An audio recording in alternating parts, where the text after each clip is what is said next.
बोलो जयकारा बोल मेरे श्री गुरु महाराज की जय। सभी गुरुमुख प्रेमियों से सप्रेम जय सच्चिदानंद। एक बार एक बस में जैसे कि सभी सीटों पर सभी लोग बैठे होते हैं, फिर इसके बाद जो चढ़ने वाले होते हैं वो फिर खड़े रहने को मजबूर होते हैं और फिर खड़े होकर जाने वाले भी उनकी कोई लिमिट नहीं होती। कई बार एक कतार में खड़े हुए फिर दूसरी कतार भी बनने लग जाती है, जो कि दोनों तरफ की सीटों के बीच में एक की बजाय दो दो लोग बीच में खड़े हों, तो दोनों तरफ के किनारों पर बैठे हुए व्यक्तियों को, जो मुसाफिर बैठे हुए हैं पहले से, किनारे वालों को उन आने जाने वालों की वजह से और खड़े रहने वाले की वजह से परेशानी हुआ करती है। और हर किसी के पास सामान भी होता है। जो अपनी सीट पर पहले से बैठे हैं वो अपने सामान को भी सुरक्षित रख लेते हैं और आराम से अपनी सीट पर बैठे होते हैं, लेकिन जो बाद में आने के कारण, जिनको सीट न मिलने के कारण सामान भी उनके पास होता है, तो वो सामान से क्या है, आते जाते जो सीटों पर बैठे हुए मुसाफिर होते हैं उनको कुछ कई बार टक्कर लग जाती है। तो एक व्यक्ति जो चढ़ा कि उसका बैग था, तो वो बैग किसी एक व्यक्ति को, सीट पर बैठे हुए को एक से अधिक बार टकराया। इधर होने पर उधर होने पर उसको कई बार बैग लगा और कई बार फिर बैठे हुओं को भी क्रोध आ जाता है, कई बार खड़े रहने वालों को भी क्रोध आ जाता है कि भाई सामान को कहाँ लेकर जाए, साथ में रखेंगे। तो जो चढ़ने वाला, जो खड़े रहने वाला मुसाफिर है, जब वो स्थिर होके खड़ा हो जाता है तो फिर केवल उसी के मस्तिष्क में एक सवाल उठता है कि कई बार टक्कर लगी मेरे बैग से, मेरे साथ मुसाफिर बैठे हुए को, जो सीट पर बैठा है बेशक, लेकिन वो फिर भी कुछ बोला नहीं। ऐसे भी बहुत लोग होते हैं। तो उसने चाहा कि मैं उससे कुछ बात करूं या उससे पूछूं, भाई इतनी परेशानी होने पर भी कोई शिकायत क्यों नहीं की, तंग आकर बुरा भला क्यों नहीं कहा। सो उसने पूछा जिसने टक्कर मारी बैग से। तो पूछने पर कि मैंने इतनी बार बैग से तुम्हें टक्कर मारी, लेकिन तुमने उफ तक नहीं की, क्यों? तो जिस आदमी को टक्कर लगी बैग से, उसने बड़े मुस्कुराते हुए इत्मीनान से जवाब दिया कि इतनी छोटी सी बात के लिए परेशान होने की जरूरत क्या है, मैं फिर भी बैठा हुआ था। अगर टक्कर लग भी गई लेकिन मैं आराम से बैठा तो था, क्या वो मेरे लिए काफ़ी नहीं था? और आप मजबूरी में, परेशानी में अपना बैग लिए हुए इधर से उधर खड़े होने की भी जगह ढूंढ रहे थे। तो क्या मैं समझ नहीं सकता कि मैं आपसे बेहतर स्थिति में बैठा हुआ हूँ? और फिर बड़ी बात यह है कि बुरा मानने की आवश्यकता इसलिए भी नहीं है कि हमारी यात्रा ही कितनी है, बस का सफ़र कितना हमें करना है। इतनी छोटी सी यात्रा के लिए अगर मैं परेशान होने लगूं तो फिर ये सफ़र जो है मेरे लिए मुसीबत बन जाएगा। तो क्यों ना मैं हंसते हुए सफ़र करूं। और इतनी छोटी यात्रा है कि अगले पड़ाव पे मैं उतर जाऊंगा। तो बैग से टक्कर मारने वाले इंसान को इस सुंदर जवाब ने इतना परेशान कर दिया कि उस बैठे हुए यात्री से खड़े हुए यात्री ने क्षमा मांगी और ये सोचा कि ये कितना सुंदर जवाब इसने बैठे हुए यात्री ने बैग की टक्कर लगने पर दिया। बिल्कुल अफसोस नहीं जताया। ऐसे शब्दों को स्वर्णिम अक्षरों में लिखा जाना चाहिए। ये कोई छोटी मोटी बात नहीं है। उसने एक रास्ता दिखाया है सफ़र को आसान करने का, और ये एक इशारा हम भक्तिवान इंसानों के लिए भी भक्ति की राह में आसानी बना सकता है। हम सभी, हम में से सभी को, हर एक को ये समझना चाहिए कि इस दुनिया में हमारा समय जो है इतना कम है, इतना छोटा सा सफ़र है, छोटे से भी छोटा सफ़र है, लेकिन हम अपने इस सुंदर सफ़र को, हम चाहें तो इस सफ़र को बड़ी आसानी से, सुख सुकून से भी व्यतीत कर सकते हैं, लेकिन नहीं, हम अपने इस सफ़र को बेकार के तर्कों में, बहसबाजी में, ईर्ष्या में, दूसरों को क्षमा ना करने बल्कि लड़ाई झगड़ा करने में, असंतोष और बुरे व्यवहार के साथ मेला कुचला करने में लगे हुए हैं। समय की बर्बादी और अपने लिए कितना बड़ा हम स्वयं अशांति का माहौल बना रहे हैं, बना लेते हैं, और इस प्रकार से शिकायतें एक दूसरे से कि तुमने मेरे साथ ऐसा किया, तुम्हें किसने अधिकार दिया। ऐसा लगता है कि किसी ने हमारा दिल तोड़ दिया। अपने दिल को किसी के हवाले ही क्यों करना कि कोई तोड़ दे। माना कि ये दिल नाजुक है, और इतना नाजुक है, शीशे से भी अधिक नाजुक है। शीशे के चटकने की आवाज़ आती है, शीशे को तोड़ना पड़ता है, एक भूमिका निभानी पड़ती है, लेकिन दिल जब टूटता है तो कानों कान खबर भी नहीं लगती। कई बार तो खुद को भी पता नहीं लगता, दिल टूटने के बाद ही कुछ समझ आ पाती है कि ये क्या हो गया। यानी हम अपने दिल को ऐसे हाथों में सौंप दिया करते हैं, ऐसे ही दिल की कदर न करने वालों को सुपुर्द कर देते हैं, जो हमारा दिल तोड़ने से पहले सोचते भी नहीं है कि कितना आघात लगेगा, कितना गहरा सदमा लगेगा।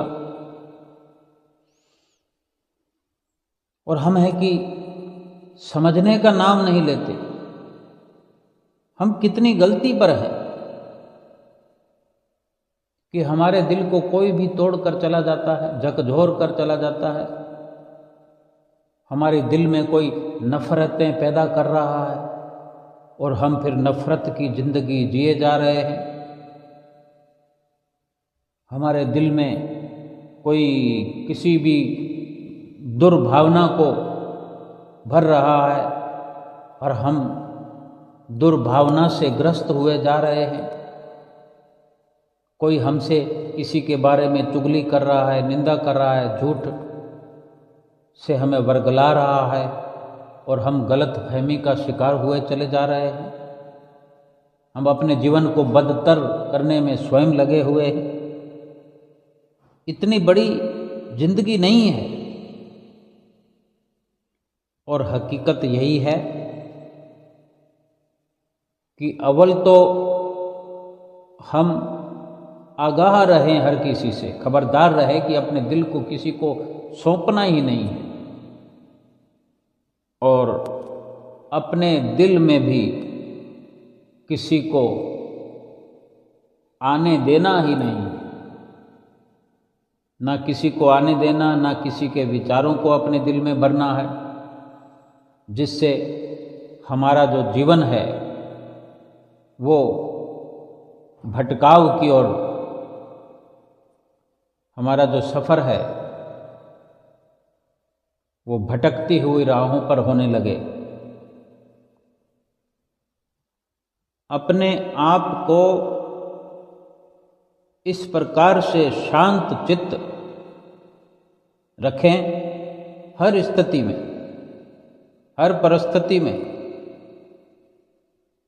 थोड़ी थोड़ी बात के लिए थोड़ी थोड़ी देर में इस प्रकार महसूस करना कि हमको किसी ने धोखा दे दिया।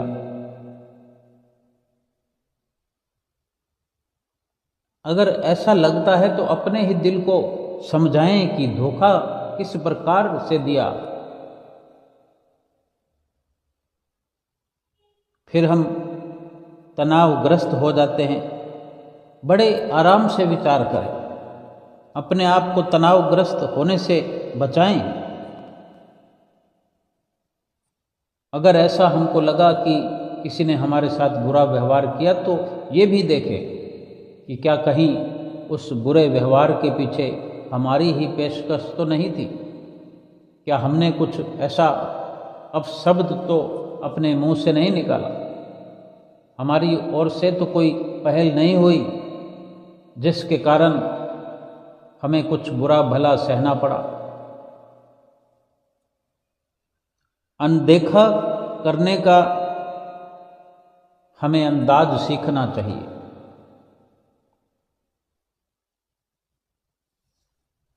इस सफ़र में, संसार के सफ़र में, जहाँ चारों ओर धोखा ही धोखा है, ऐसा बहुत बुद्धिमान लोगों के मुंह से सुना है। लेकिन फिर भी इससे भी ऊपर उठ करके हम कुछ ऐसा विचार करें, अपने विचारधारा को शुद्ध करें, अपने शब्दों को, अपनी श्रवण शक्ति को बहुत सुंदर बनाएं और ये विचार करें कि अगर चारों ओर धोखा है तो हम चारों ओर से अपनी नज़र को, अपने ख्याल को, अपनी जो हमने वो प्रीत लगा रखी है, क्या कोई धोखा मिलने वालों से अपनी प्रीत लगाता है? कोई रिश्ता जोड़ता है? कोई वहाँ आना जाना रखता है? हम वास्तव में अपने आप को शांत रखें, अनदेखा करें, नज़रअंदाज करते चलें।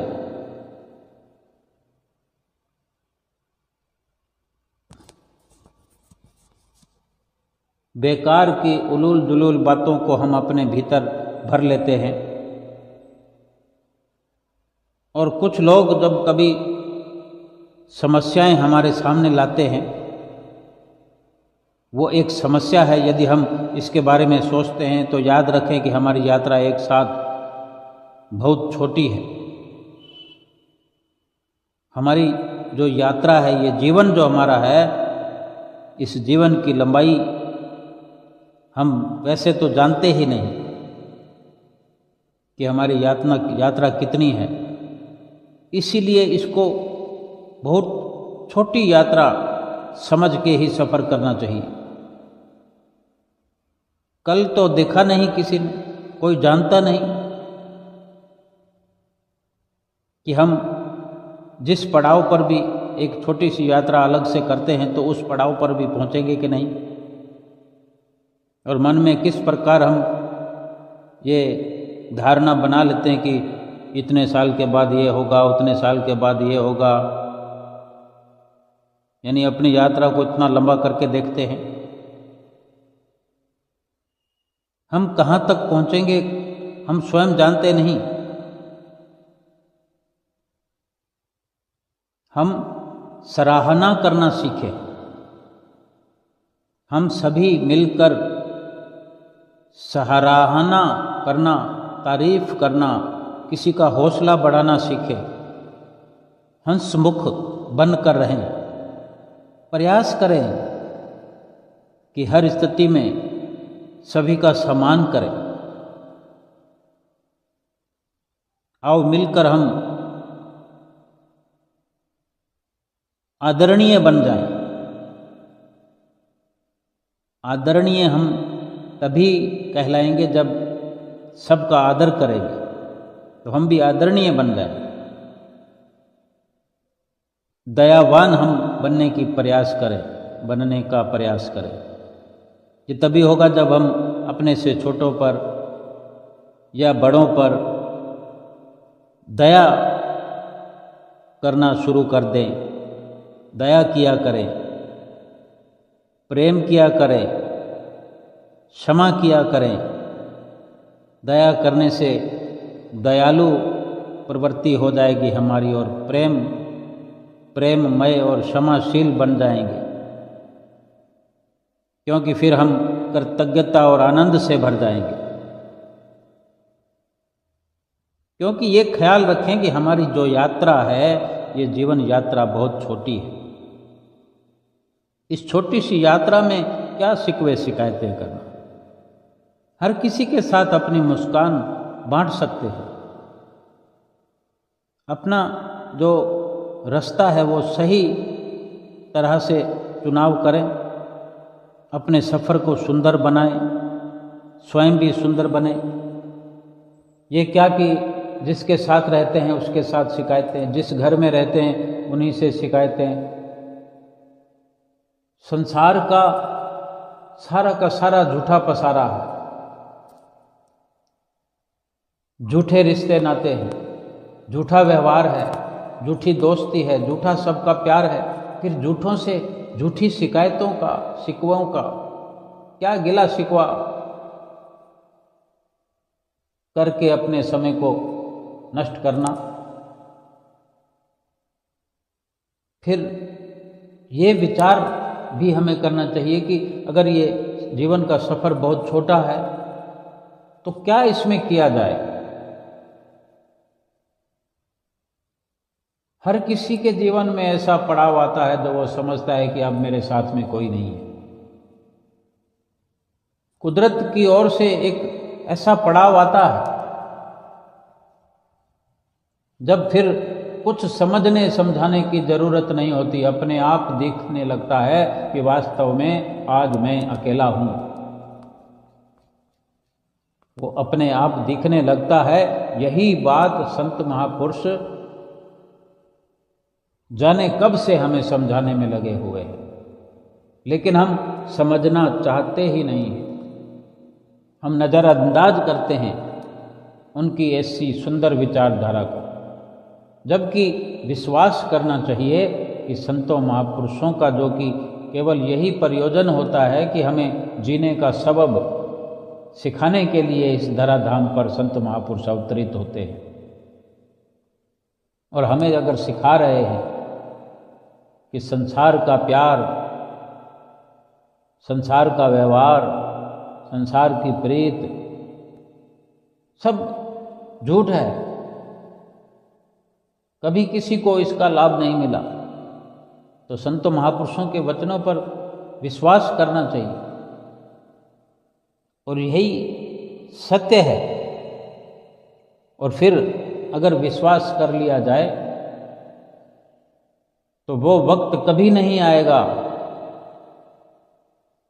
जो हमें ऐसा लगेगा कि मैं अकेला हूँ, मेरे साथ कोई नहीं है, मैंने गलत किया, कि उस पर भरोसा किया, उस पर भरोसा किया, उस पर विश्वास किया और सभी से ठगा गया। ऐसा वक्त नहीं आएगा, क्योंकि हम वक्त पर संभल जाएंगे, पहले ही वक्त रहते ही आगाह हो जाएंगे। संत महापुरुष हमें आगाह करते हैं तो हम आगाह वक्त पर हो जाते हैं, खबरदार हो जाते हैं।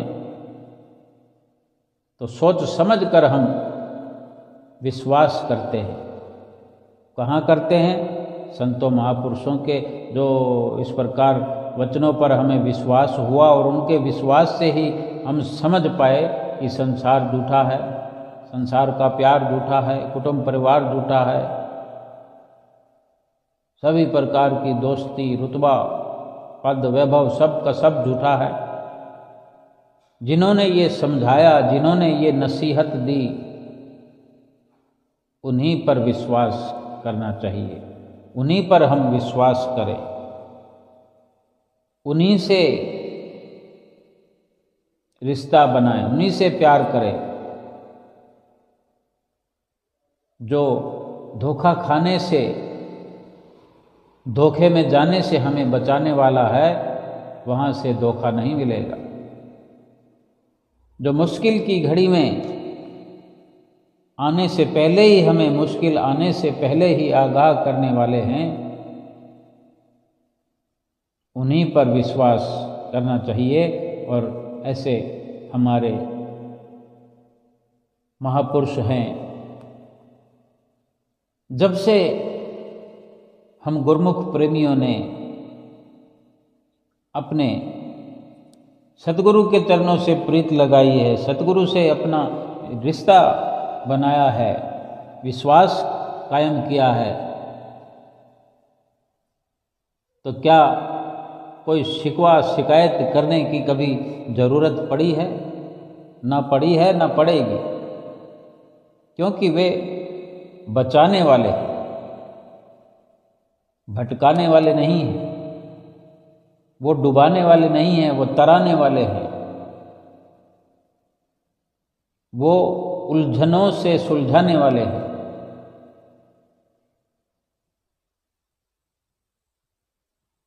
हमारे इस जीवन सफर के वो सच्चे साथी हैं। हमारा जो सफर है, इस सफर को बहुत आसान और सरल करके, भक्ति के मार्ग पर हमें लगा करके, भक्ति की हमें बख्शिश करते हैं। और हमें अकेले होने पर भी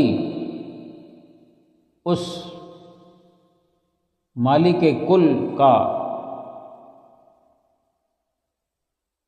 सहारा होने का एहसास दिलाते हैं कि वही हमारे सच्चे सहारा हैं, वही परमात्मा जो कि इस लोक का भी और परलोक का भी संगी सहाई है,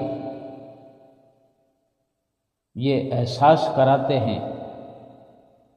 और फिर कभी ऐसा लगता नहीं, अकेले होकर भी ऐसा नहीं लगता कि हम अकेले हैं। दिखने में चाहे जिस्मानी तौर पर बेशक अकेले नजर आते हो, लेकिन सच पूछो तो परमात्मा हमारे रोम रोम में बसा हुआ हमें प्रतीत होने लगता है। कदम कदम पर वो संगी सहाई हैं, ऐसा एहसास हमें सतगुरु कदम कदम पर दिलाते हैं कि हम तुम्हारे साथ हैं। और जब भी विपदा पड़ती है, कोई दुख की घड़ी आती है, सतगुरु किसी न किसी रूप में, किसी न किसी जरिए से हमें आकर सहारा देते हैं, हमें दुख की घड़ी से उबार देते हैं। तभी तो हम गुरुमुख प्रेमी अपने सतगुरु के ही गीत हर वक्त गाते हैं, अपने सतगुरु का गुणगान गाते हैं, अपने सतगुरु की महिमा गाते हैं। संसार में रहते भी हैं, संसार से जो व्यवहार है, जीने के लिए संसार में रहना है, संसार से व्यवहार करना है, लेकिन अपनी चित्तवृत्तियां फंसाते नहीं, अपना दिल संसार में किसी के हवाले नहीं करते, क्योंकि ये दिल किसी सांसारिक व्यवहार के लिए नहीं है, दिल संसार को बिठाने के लिए नहीं है, और ना ही दिल संसार में लगाने के लिए है। ना तो दिल संसार को देना है, ना संसार को दिल में बिठाना है, क्योंकि ये दिल तो उस परमपिता परमेश्वर सतगुरु प्यारे का है। फरमान भी है कि ये दिल मस्कन गुरु का है, गुरु ही इसका मालिक है, ख्याले गैर हुआ दाखिल तो दर्शन हो नहीं सकता। भगवान के जो हम दर्शन करना चाहते हैं अपने भीतर में, भगवान को पाना चाहते हैं, वो दर्शन कौन करवाएगा? वो गुरु ही है, वो सतगुरु है। उन्होंने हमारे दिल में बैठना है आकर, वो वहीं बैठकर ही भीतर की सारी कार्रवाई करते हैं, हमें भीतर का मार्ग दिखाते हैं, भीतर परमपिता परमेश्वर के दर्शन दीदार कराते हैं, जीवात्मा का साक्षात कराते हैं। संसार में हम जैसा भी काम कराना होता है, कहीं जाकर कराना होता है, कहीं कार्य करने वाले को घर में लाना होता है, घर के बहुत से कई प्रकार के कार्य होते हैं जिनको करने के लिए उनको घर में बुलाकर लाना पड़ता है। तो जो जिस कार्य का भेद जानता है, उस कार्य को वही भेदी कर सकता है। तो ये जो भीतर का हमारे अंदर का जो हाल है, जो नक्शा है, वो सब सतगुरु ही हैं जो कि भीतर का मार्ग जानते हैं, भीतर हमारी सुरती को लगाते हैं, और हम भीतर सुरती लगा करके हम भीतर की ओर देखते हैं, झांकते हैं।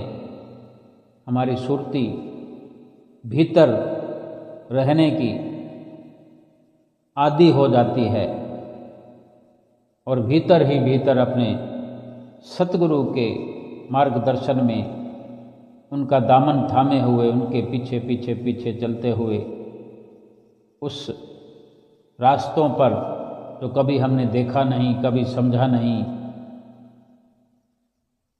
सतगुरु के मार्गदर्शन पर चलकर हम ऐसी ऐसी जगह पर पहुंचते हैं, ऐसे ऐसे ठिकाने जो हमारे भीतर हैं, जो कभी हमने सोचा नहीं, कभी कल्पना नहीं की कि क्या ऐसा भी हो सकता है। क्या ऐसे ही जैसे कि संसार में हम झूठी झिलमिली नज़ारों को देख करके उनमें अपनी सुरती फंसा बैठते हैं, क्या उनसे भी अधिक भीतर वास्तविक नज़ारे हैं, सत्यता से भरपूर, आत्मा को सुख देने वाले, आत्म विभोर करने वाले। जब इस प्रकार सतगुरु के मार्गदर्शन में ऐसा स्वर्णिम लाभ हम प्राप्त करते हैं तो सुरती फिर बाहर भटकना छोड़ देती है।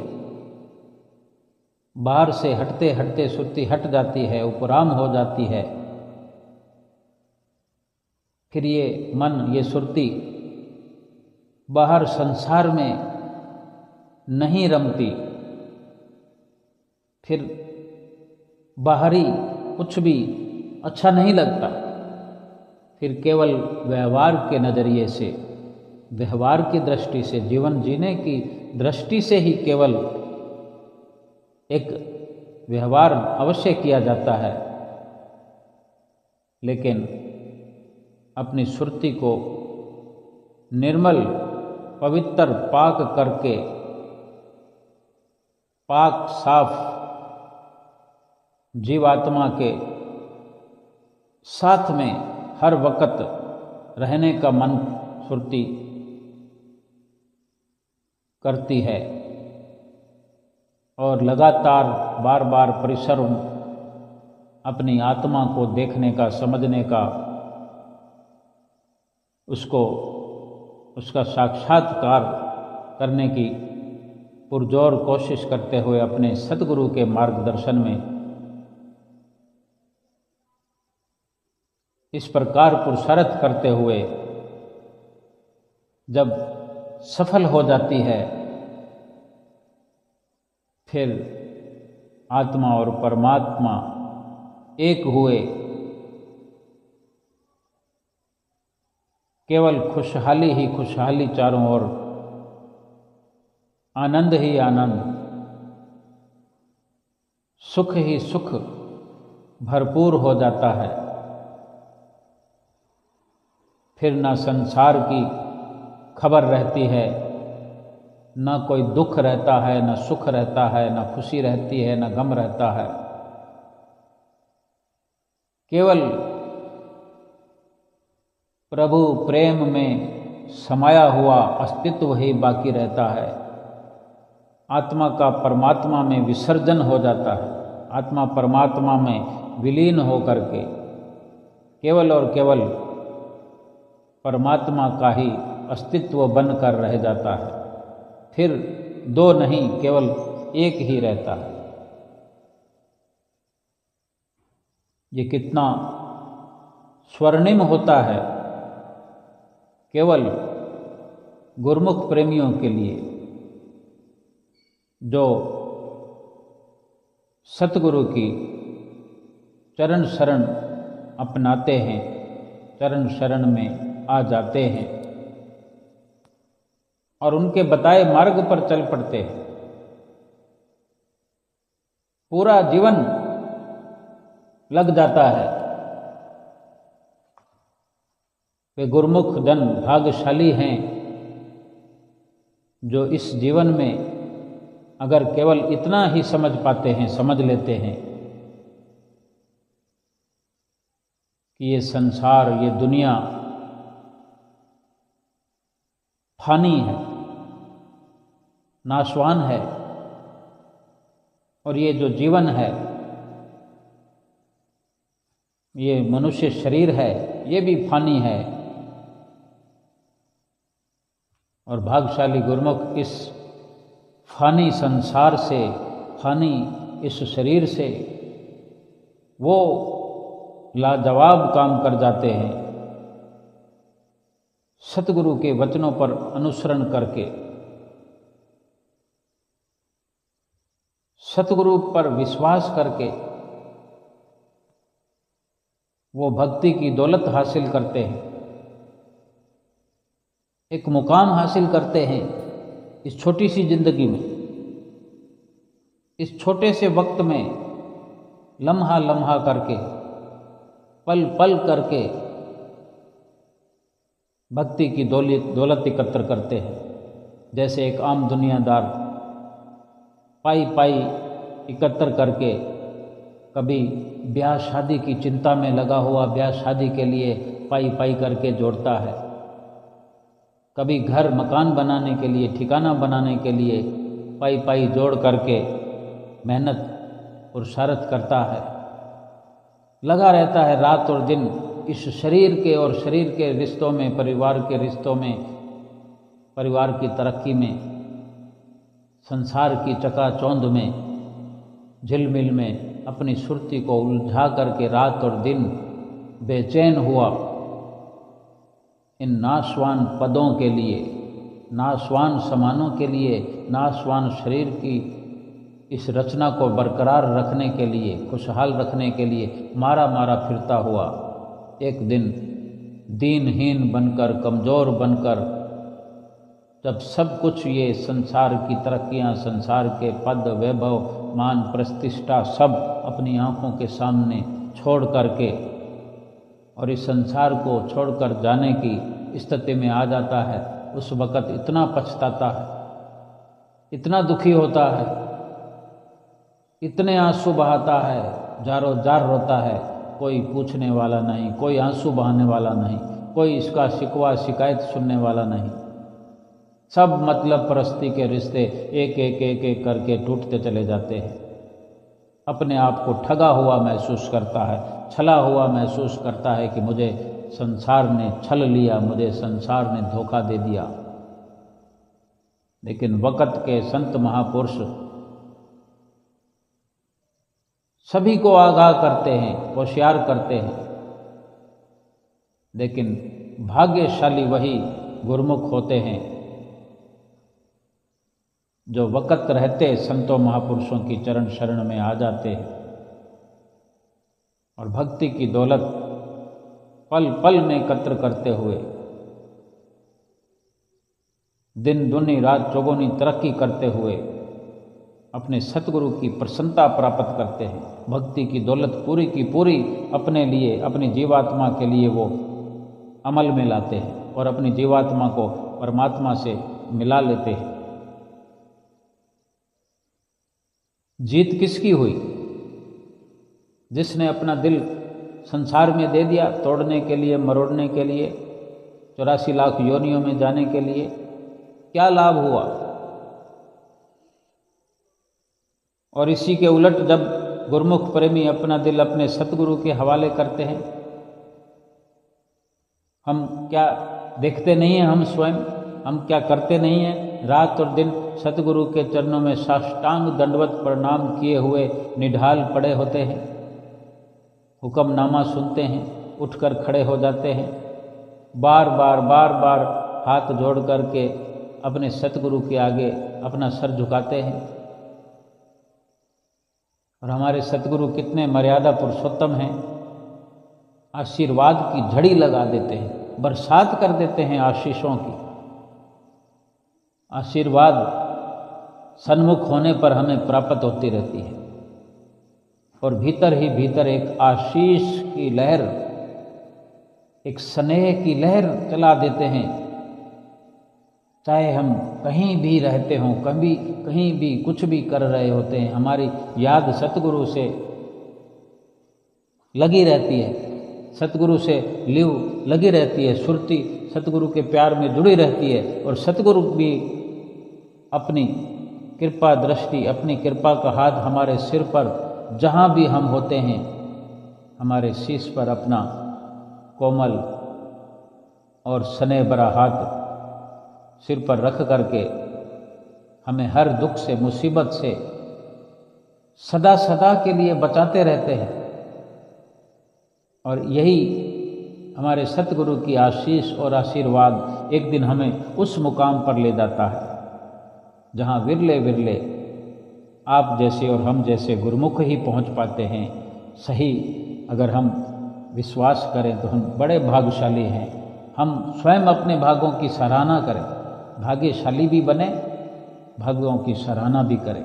भाग्यशाली बनने के लिए कुछ नहीं करना है, जो हम कर रहे हैं पहले से श्री गुरु महाराज जी के बताए हुए 5 नियमों की पालना कर रहे हैं, उनको थोड़ा सा मजबूत किया जा सकता है, उनमें श्रद्धा बढ़ाई जा सकती है, स्नेह बढ़ाया जा सकता है, निमग्नता लीनता बढ़ाई जा सकती है। कहीं पर हमें जहाँ भी लगता है कमी है, हम वहाँ पर अपना सुधार करें। ऐसा तो है नहीं कि हमारे अंदर कमी नहीं है, हम कमियों से भरे पड़े हैं, बस ज़रूरत है तो हर पल कोई ना कोई कमी हम दूर करते रहें। 2 घंटे जो भजन अभ्यास हमें करने के लिए फरमाते हैं, हम जीवन भर अगर इसको सीखते भी रहेंगे ना तो भी ये जीवन कम पड़ जाएगा। लेकिन हम इस प्रयास के चलते कि ये बहुत मुश्किल है, इसमें अधिक से अधिक सफलता की ज़रूरत है, तो जितना हो सके सीखने के नज़रिए से ही हम इसमें आगे बढ़ते जाएं। हम सीख चुके हैं, हमें आ गया है, हमें आता है, हम करते हैं, ये भाव ठीक नहीं है। भाव ऐसा हो कि हम ये सीखना चाहते हैं, गुरु महाराज जी और सिखा दो हमें, गुरु महाराज जी और आगे बढ़ाओ, हमें अपने साथ मिलाओ। ये सुंदर भावों को अपने भीतर संजोते हुए सतगुरु का पल पल शुक्राना करते हुए, पल पल अपनी सुरती को सतगुरु के चरणों में लगाते हुए अपना लोक और परलोक सुहेला करना है। बोलो जयकारा, बोल मेरे श्री गुरु महाराज की जय।